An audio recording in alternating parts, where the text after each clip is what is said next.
Well, 'tis the season to tip. That's right, tipping during the holiday season has become a common practice, especially here in New York. Yeah, big time. But one recent study says rising inflation has some Americans planning to cut out, or at least significantly cut down, their holiday tipping, which might leave some folks feeling a little scrooged. Joining us now with some tips on holiday tipping during the season of inflation is budgeting expert Andrea Woroch. Again, Andrea, thanks for joining us this morning. This is always Good morning. a delicate. Thank you for having me on. This is a delicate subject, obviously, this time of the year.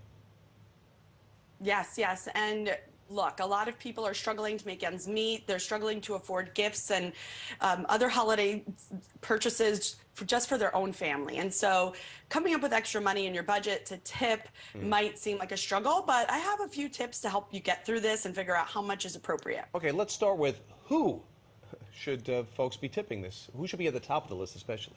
Yeah, so I say focus on the people who make your life easier. This could be somebody who cleans your house, a babysitter or nanny, maybe a handyman or super or doorman. Is it somebody who comes to landscape your yard once a week? You know, these types of people who make your life easier so that you can go to work, you can run your household really seamless.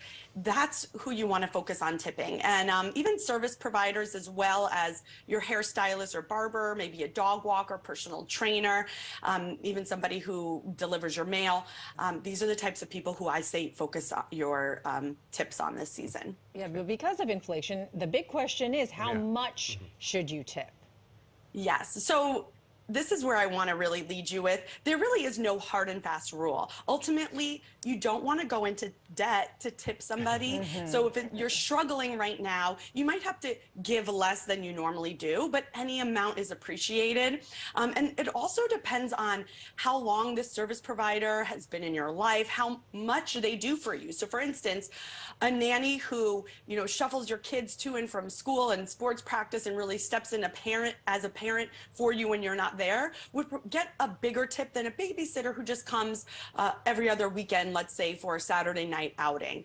But also, you know, think about those people I mentioned, how often they're coming to provide service to you, and then you might want to give a bigger tip. But just a couple of ideas: $25 to $150 for a doorman, $20 to $50 for a landscaper, and if you're seeing your hairstylist, maybe double that 15 to 20% tip that you normally give, but only if you can afford it. Yeah, that's what I was going to ask, because I've heard different stories about, particularly hairstylists, like give them the equivalent of a normal price that they charge on a daily basis, not on a daily basis, but per haircut, let's say.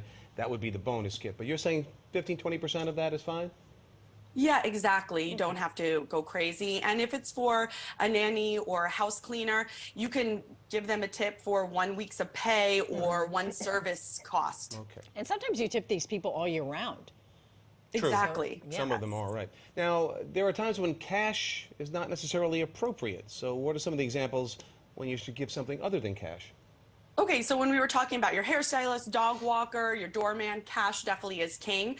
But when it comes to a teacher or daycare provider, you might want to give something extra. But in this instance, it's better to give a gift. Maybe a gift card would really be more appropriate. And so there are some ways you can save and stretch your budget when giving gift cards as well. So what are the ways that we can save so that we can tip? So when I was talking about saving on gift cards, there are a few great ways to get more out of your dollars. So number one, shop discount gift card sites, raise.com, cardcash.com. These sites sell other people's unwanted gift cards. You can find gift cards for 5% off up to 25% off. So that's a great place to look.